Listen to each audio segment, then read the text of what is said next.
Ladies and gentlemen, please welcome to the stage Stephanie Hammes-Betti, Senior Vice President of Innovation Design, and Russ Gowda, Innovation Community Manager at US Bank.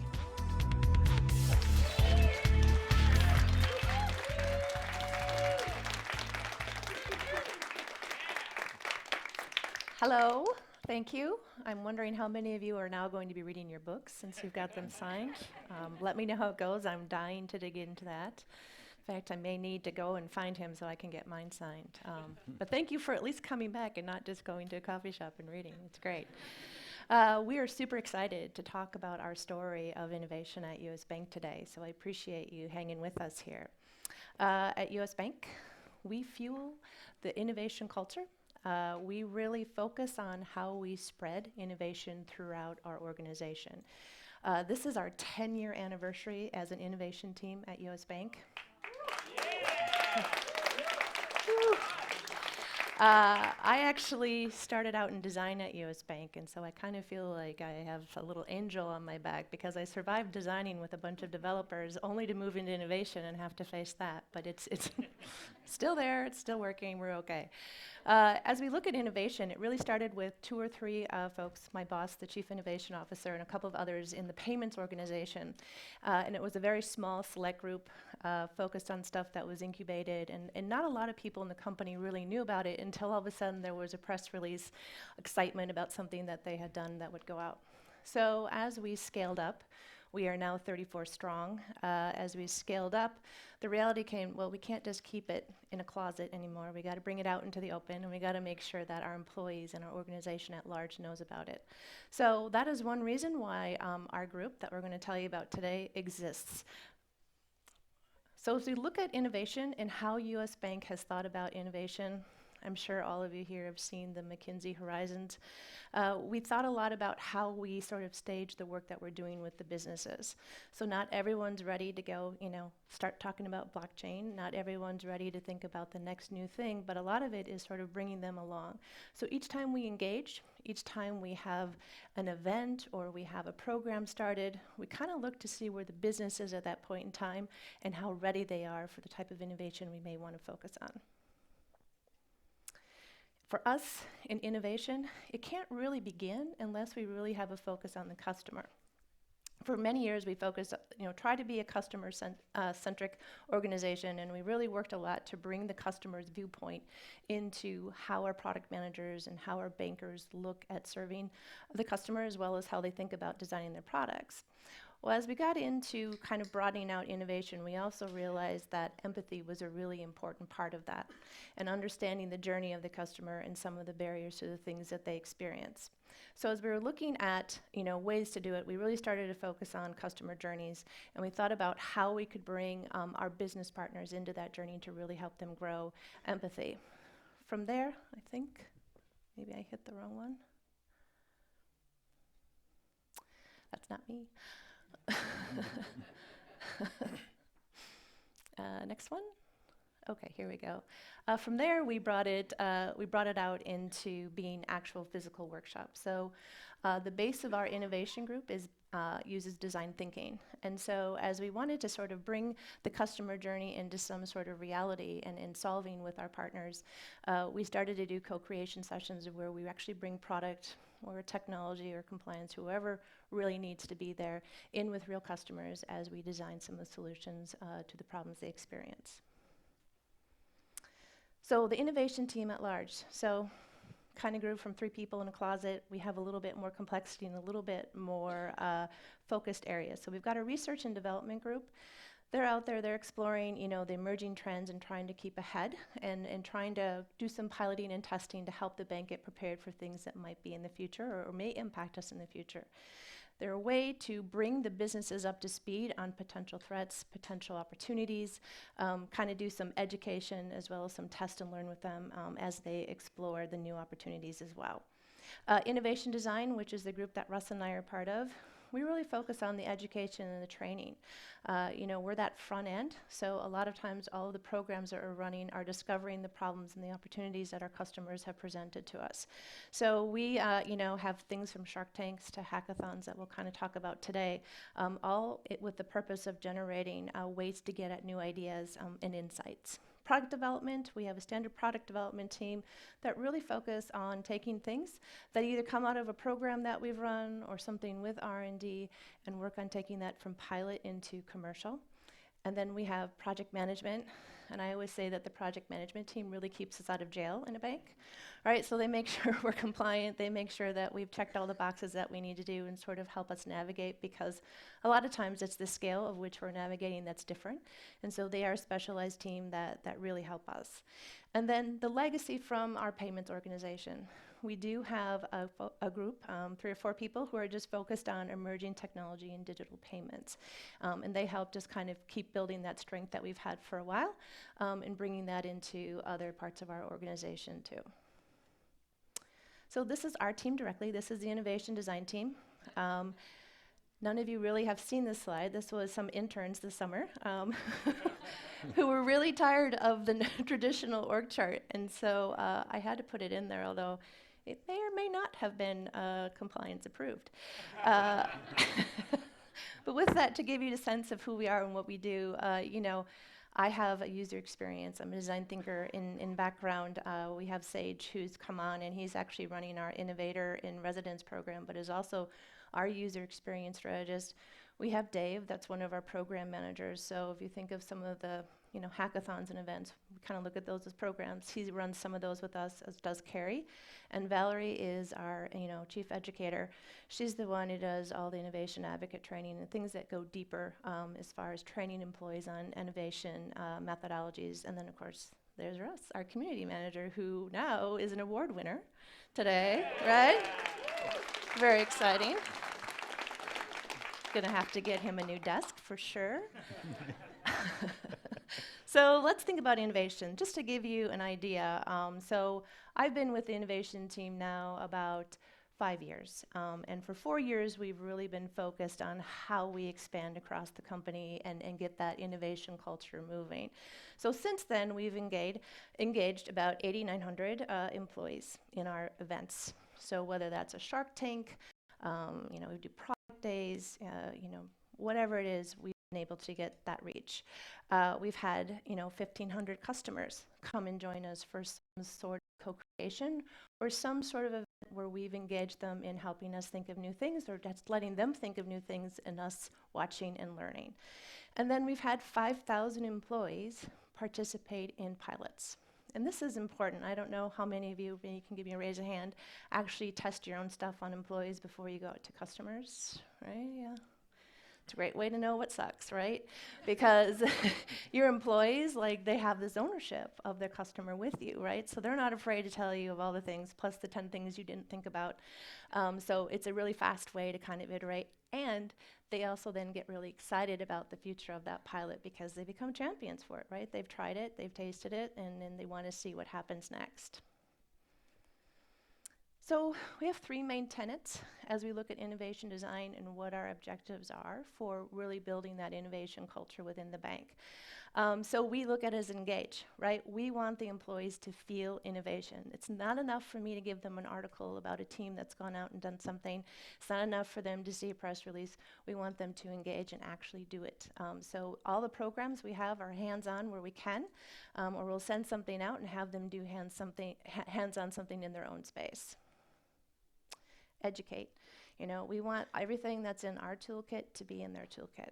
So where we can share best practices or templates or models that help them understand what they need to do when they're going to go out and interview a customer or when they're going to prototype. All of that is part of the innovation education packet, and we actually put those resources out on our intranet so that employees, as they're looking to do something new, can go out there and investigate something that might help them. And then there's the energize, right? Get them excited. We want them to understand they are part of an innovative organization. We want them to know that the bank cares about their ideas and that we want to see what they've learned, what they think, and we want to hear from them. So we really add a lot of excitement and energy. As you can imagine, I don't know about your company, but my company is a lot of cubes, right? And people are sitting and they're usually on a phone call for a very long time in their day. So the very first thing we try to do is pull them out of those cubes and get them in a place together where it feels different so they can act different and we can get different ideas out of them. So a lot of it is around the energy. There's parts of me that sometimes feels like innovations become kind of a heavy word too for employees, and I'd like to emphasize more for them in a lot of ways is how do we get them to feel creative and get them thinking different and more confident in applying that. So talking about our programs, I brought a few to highlight here of ways that we've engaged our employees, which really leads up to the community work that Russ has been doing. The very first program we started when we said, okay, we got to go out and talk to everyone, what are we going to do? We started with this idea of seeding the culture with new ideas. And so we created this InQ program. It happens monthly, and it's usually highlighting a trend or a new technology or some challenge where the employees can come, they can listen in, and they can participate in a conversation around this new thing.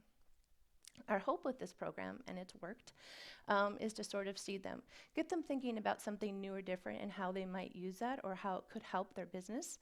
And we've kind of used it as a way to seed interest in future partnerships for pilots we may want to do. And that's been very helpful because they can kind of learn in a safe manner and then reach out to us afterwards and then re-engage them in the next steps that we might go forward with a pilot. We've also started a blog which carries through some of the ideas that we talk about from the monthly meetings, as well as a series that is tips and techniques. And a lot of that is bringing up some of that educate curriculum that I shared before. These are now little 30-minute snack size events where we talk about, customer journey templates and how to use them, how to go out and watch trends and observe trends, that kind of thing. Hackathon. So we just finished a hackathon this weekend here in San Francisco. We partnered with AARP and IBM to do something at Galvanize.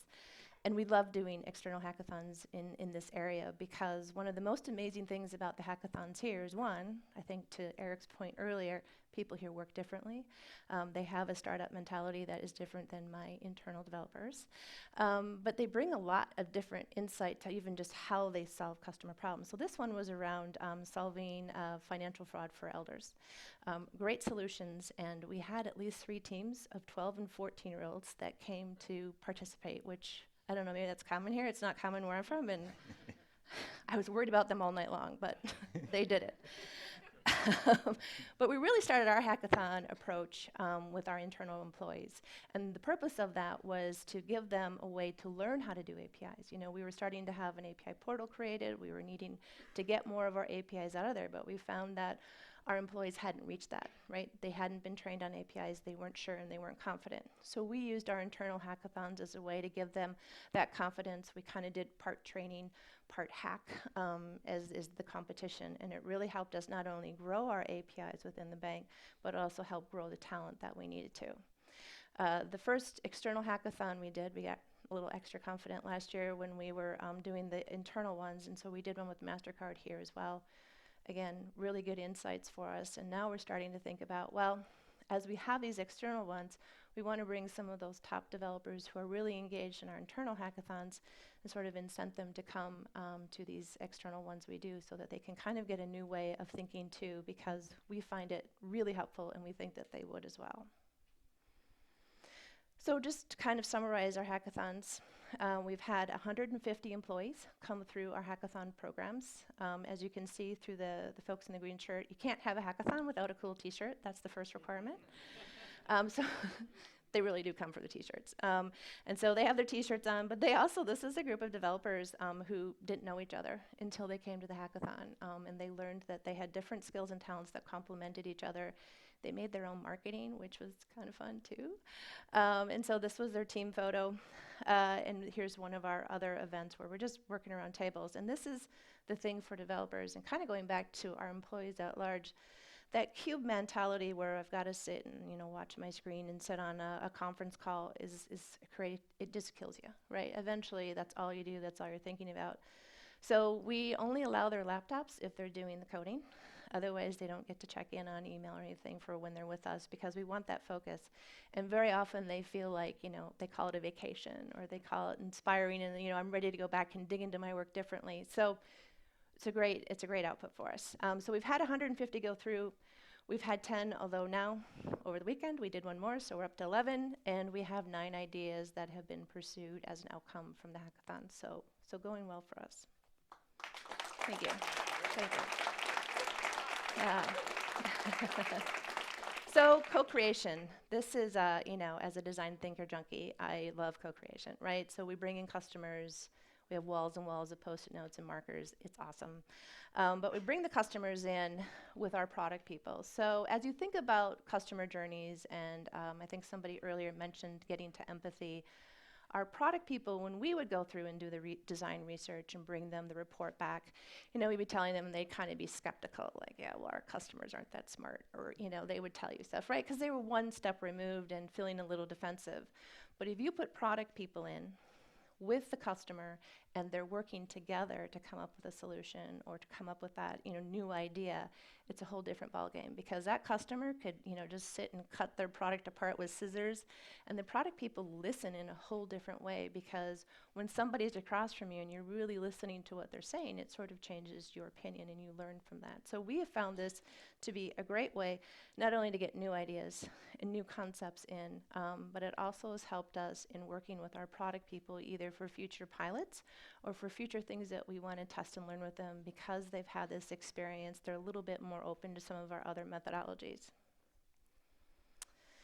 And then our other program, which is actually based off of a lot of the lean startup work that Eric did, we call it Innovator in Residence. I may have to change that now after hearing him today. But it's our way to get to entrepreneurs, right, and really build up that entrepreneur mindset within the company. We take an innovator from the line of business within our company, really anyone within the organization that management says they can come. We try to get high-performing individuals. They come to us with an idea, a challenge, or a problem that they want to solve for their organization. They embed themselves in our team, in our floor, for 6 weeks, and they actually leave their day job. They don't do their day job. They stay with us for 6 weeks, and we take them through a lean startup cycle. So every week they're doing something different. Actually, every day they're doing something different. About day 4, when you tell them they have to go out and do interviews, you see their face kind of turn white and they get all sweaty, like, what? Because, of course, in bank, usually when we're interacting with customers, there's a screen between us, and really just going up to people that you're identifying to interview for your particular problem is new to them. So we find that there's a lot of personal growth. We find that people come out as really passionate product managers from this program, and very often we have new ideas. We are on our fourth cohort. It's actually going on right now. And what's interesting is when we first started out, we actually did a 12-week model, and found that really 6 weeks is a sweet spot because of how they work through the problem. And then from our standpoint, from the next part to know what we're going to do with the idea, are we going to test it, are we going to pilot it, the innovation team then partners with them, and they kind of go back to their J job. Sometimes it's part-time, sometimes it's quarter-time. It just depends on what the idea and the opportunity is. So thinking about all of our programs and how to really impact the organization with innovation, we're always looking for what's new. We look at our programs as fluid. We're always trying to improve, trying to change. And one of the things that we realized is that we didn't really have one place at one time that employees could come to just to talk about innovation, just to see what other people are thinking and to weigh in on what other people are thinking.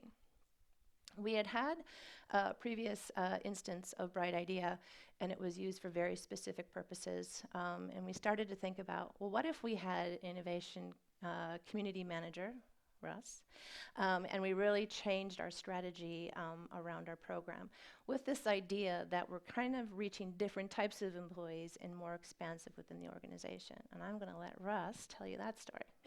Thank you.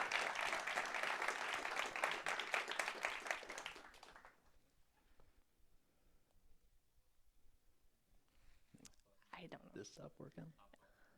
The green. Yeah. Oh, there. Oh, there we go. All right. So the theme of this presentation was standing on the shoulders of giants, and that's kind of the story I'm going to tell today on the journey that, since I was hired to where we are today, the journey to get there. So the opportunity in the beginning was really to provide all US Bank employees to provide input on how to cultivate and grow the company. So as Stephanie mentioned, we have a lot of different programs that we offer to employees. We typically work with business line leaders. They're easier to reach and get able to get to some of our events. But obviously, for a company our size with 73,000 employees, it's really hard to reach everybody. And there's a wealth of knowledge that's missing and can provide tremendous amount of value when we do take ideas to market. So that was really the opportunity and the gap that we were trying to capitalize on. And then from an organizational culture perspective, we have the perfect environment and timing for us to launch our innovation community, because from the grassroots, the bottom up, according to our all-employee survey, right, employees are keen on learning and development and the future of the company. That comes up over and over, year over year. And then from the top down, similar to what the individual from Lockheed said, we have a lot of councils that meet typically senior leaders to think through some of the needs that they have in the business line, as well as to rationalize opportunities that they want to pursue. So we have a council structure, and we have a variety of them to address different topics. So the solution was to really scale and instill innovation or agile or lean practices so that's decentralized and sustainable across the company. So when I say innovation, agile, lean, right, I mean engaging in rapid and iterative solving around problems. And then decentralized, right, we don't want just to be a black box or a skunk works where only 35 of us are working on innovation. We want everybody else to participate and provide value as well. So, and then when I say sustainable, a lot of the programs, right, they're very logistically heavy, right? They take a lot of resources and they're in person, a lot of time to set up. So the innovation community, the Bright Idea platform, would provide a digital access point for all employees to engage for innovation-related activities. So to date, since I joined, we ran 18 initiatives. Kind of funny story, when we first kicked off our meeting to launch the platform, it was, they recommended us to run 4 challenges a year, right? And then Steph's like, no, let's kick it up a notch, right? Let's do 8. And then we're at 18. So, just...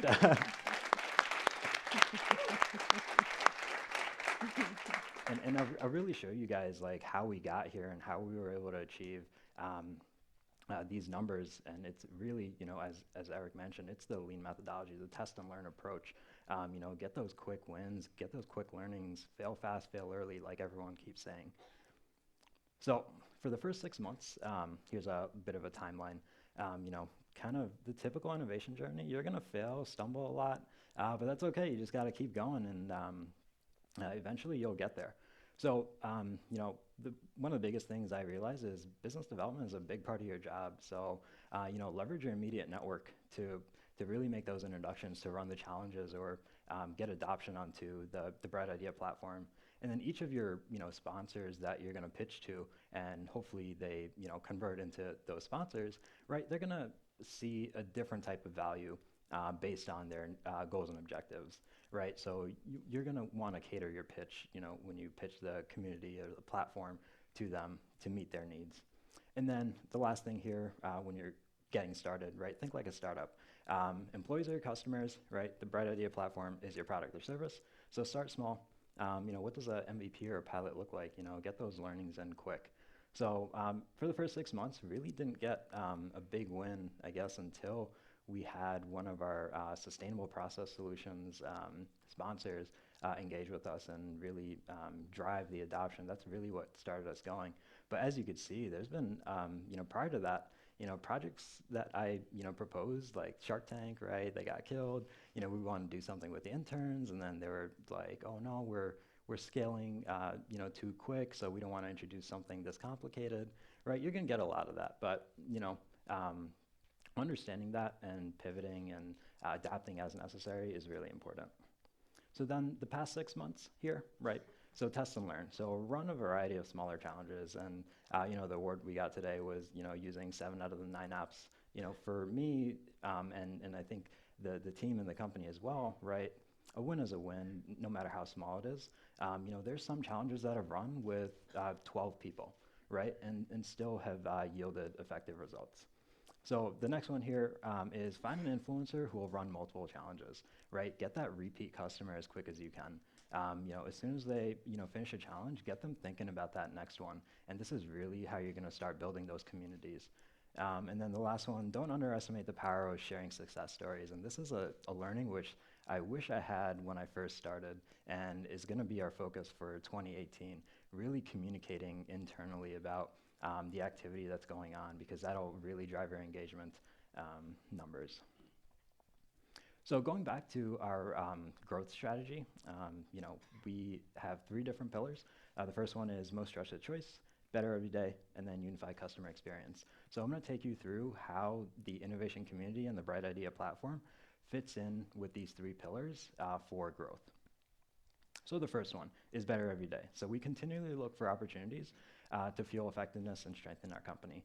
So if you know anything about banking, one of the performance metrics that's always measured, and one that's brought up in a lot of different meetings and shareholder meetings, et cetera, is our efficiency ratio, right? It's best in class compared to our peers. And leveraging things like that, which really influence our culture internally, right? Understanding culture is pretty much what all these slides are going to be about, really understanding a culture, because maybe, a certain app might not fit in with your culture. So, you really want to find that right product market fit, if you will. So yeah, so some of our most successful initiatives are actually based on, operationally efficient, initiatives, those sustainable process solutions, continuous improvement type deals, where you have metrics already in place that can be measured. They're already doing it. And my ask to the sponsors was, continue doing what you're already doing, just use Bright Idea as a platform to achieve that end goal. Because it's going to provide you a better experience, better value, whether it's efficiency, productivity, et cetera. So the next one is most trusted choice, which is we provide stability and security through responsibility, ethics, and discipline. So the one thing I love about the Bright Idea platform is that there's a great deal of customization, which can be governed and audited. So being a bank, we have to deal with risk compliance audit, day in, day out. There's kind of no avoiding that. So instead of working, around them or against them, you might as well work with them, bring them to the table, in the beginning. So when we set up these, back-end workflows, right, in this pipeline view here, everyone knows what they're responsible for, where ideas are going next, and the process is defined, which resonates very well with our culture. So that transparency is really important. Then the last one here is unified customer experience. So when I'm talking about customer here, this is our internal customers, our employees, because they're going to be the ones that are engaging on the platform. So bringing our whole bank to the customer through comprehensive knowledge that drives deeper relationships. So as you can see on the right here, I read this article once that said innovation equals invention plus commercialization. Commercialization could also, be synonymous to execution or outputs in this case. So we're as a corporation, I think corporations excel in execution, as Eric mentioned, right? And these are a lot of the different ways that we execute in the bank. So I kind of started backwards, right? So I started with what we're really good at, and leverage those proficiencies and migrated them over to the Bright Idea platform. And the pitch really was these value propositions, as you see on the left, right? The time to market. We live in a very rapidly changing industry, so it's going to foster agile and dynamic teams, just the way things are structured. And then collaboration, crowdsourcing, right? If you're working with people, the same people day in, day out, you're probably all going to think the same. So this will provide you a venue to overcome that groupthink. And then engagement and acknowledgement, really getting to your employees that might not have an opportunity to participate in some of these programs that we offer. And then at the end of the day, really, we are providing a product or a service or a solution, right, to our actual customers, right? Our consumers, our small businesses, et cetera. So this will provide you a better way to, with that collective knowledge, really attain this. And then last thing, right? Fail fast, fail early. We have all these, ways to execute. So you can share learnings, you could learn from others, what worked, what didn't, because it's a centralized repository of all the work that's been done. And then lastly, I'm going to end on this note here. So growth, right? This is really to fuel our purpose, which is we invest our hearts and minds to power human potential. So we could provide employees a wide range of tools to accomplish a task, right? We should teach them the right skills to get their jobs done, but really where everything starts, and innovation, to me, is really about change management. And you must ensure that people are aligned to our purpose. So really understanding your culture is going to help you attain that. And I'm going to end there. But before I do want to give a shout out to a few folks here. So from US Bank, I'd love to thank Stephanie, Nikki, Toby, Kevin back there for being such great advocates for the program.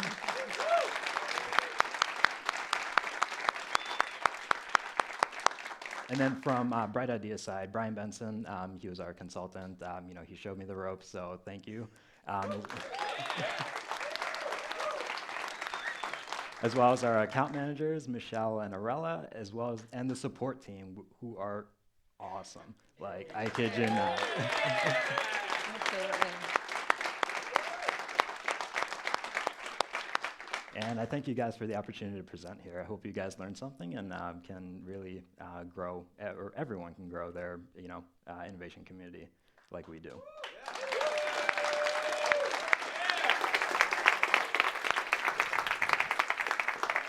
All right. Thanks, Russ. Thanks, Stephanie. Great presentation, and congratulations on the award. Thank you. We get a little bit more insight into what was going on behind the scenes with the timeline. So I'm going to ask my usual boring questions that usually have interesting answers, which is, Stephanie, you talked about the program's been around for 10 years. You've been there for 5 years, and you said you were in kind of design before that. What was that tipping point moment where somebody either grabbed you or you raised your hand to kind of say, I want to be part of this team of 3 inside of payments? And Yeah, it was probably at the point where that group started to mature and Okay. they needed some help sort of expanding what they were doing, but then also needing help from like outside agencies and partners either to create the app or the website or whatever it was that they needed the product. But they didn't really have anyone with a design background. Okay. And then they are also beginning to find that things started to sort of feel and look the same too. So from that design thinking methodology, they sort of needed a methodology. When you're 3 people and you've got duct tape, it's kind of, you could do one thing, right? But as you roll things out and you expand, you kind of have to get some maturity there. So I came in and then I brought some people with me too to kind of help with the communications and, the information architecture, some of that design material stuff that goes with it. And from the team when you joined it, was it doing all this sort of cultural outreach stuff as well as the incubator things? Or what were the activities of the team at the time?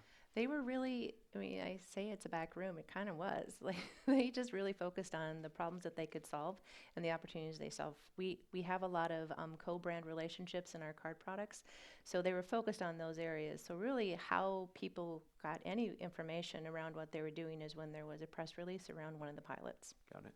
As far as other information, they didn't even really have innovation in their titles. I think they had new product development at that time, and then about the time that we expanded to that 8 is when innovation came in as a title, and that's also when we realized it had to be a full-time job. You couldn't just do this and run a product. Got it. And then within the payments, does your team tree up to like CTO or head of customer experience, or how do you guys? Yeah, I think because of the legacy and the strength that we've had in the payments organization, we still are with the vice chair of payments. Okay. But I sometimes feel bad for my boss, who's the chief innovation officer, because he really has every vice chair as his boss, right? Because they're all trying to figure out where their role is in the innovation story. Yep. But I think that ability to sort of provide some shielding when you're out there breaking things and people are worried about the fact that you're breaking things, having a leader that's used to, well, they just do that all the time. That's okay, we got it, right? We really haven't wanted to shift that at this point because it works. And VP of Payments is basically the general manager of the payments. Yeah, he's our vice chair, so he runs all the division within payments. Yep. Got it. And then Russ, I had a background question for you. So we heard Stephanie's had a design background, but where'd you come from? So I have a pretty, I guess, I don't know, my background is pretty much all over the place. So I'm only 25, so I'm pretty much fresh out of school. Okay. Starting my Pretty career mature here. for 25. So undergrad, I did, so I'd like to tell people, I have a degree in philosophy and religious studies, actually, and my backup was mechanical engineering, right? So you're a dummy, huh?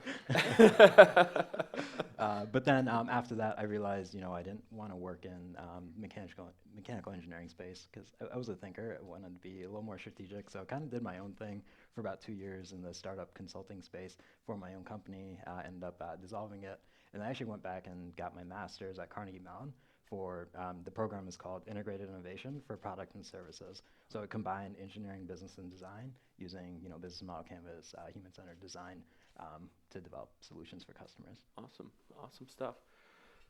So how do you guys think about like what the boss needs to see? I mean, you have some metrics here. Do they want you to add new programs? Do they want you to perform better at the existing things you're doing? What's that conversation like with leadership? Well, as Russ mentioned, we do have lots of boards, senior leader boards within the bank that we kind of report to and show different portfolios to. So they vary.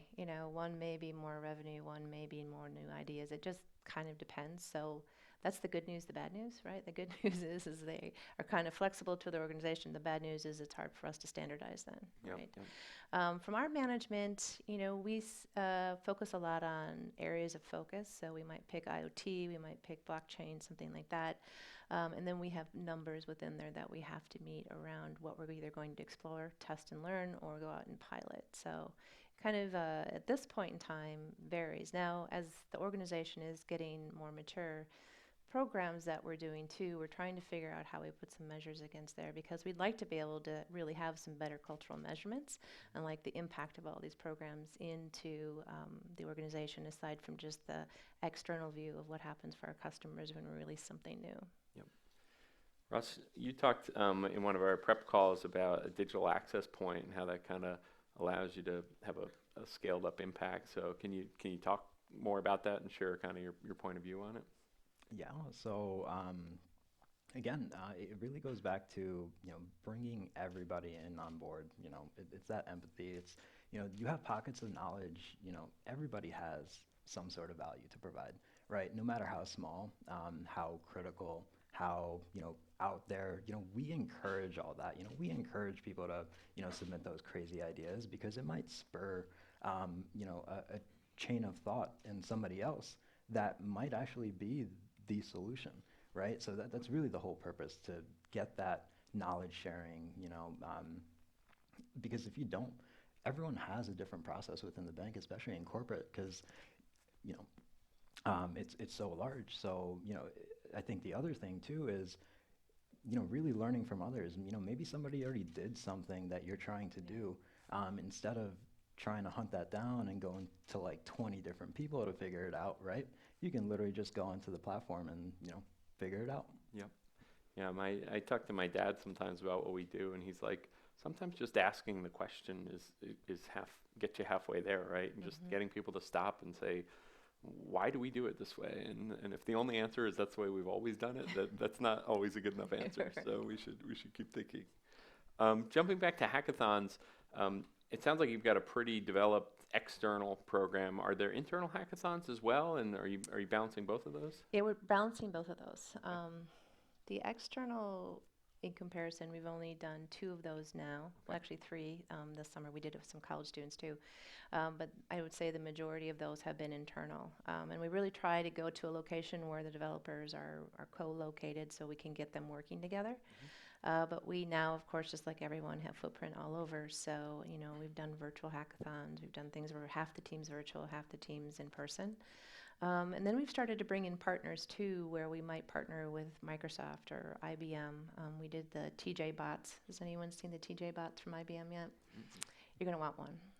And you're going to want to go build one with your family or your team. It's a great way. It's What is it? Can you? TJ Bot. So it's really like your own Alexa, but it's a little robot that you can program, Okay. right? And so we did it with our internal developers, the innovation team, and then some college students. And they had to come up with solutions to help college students save money.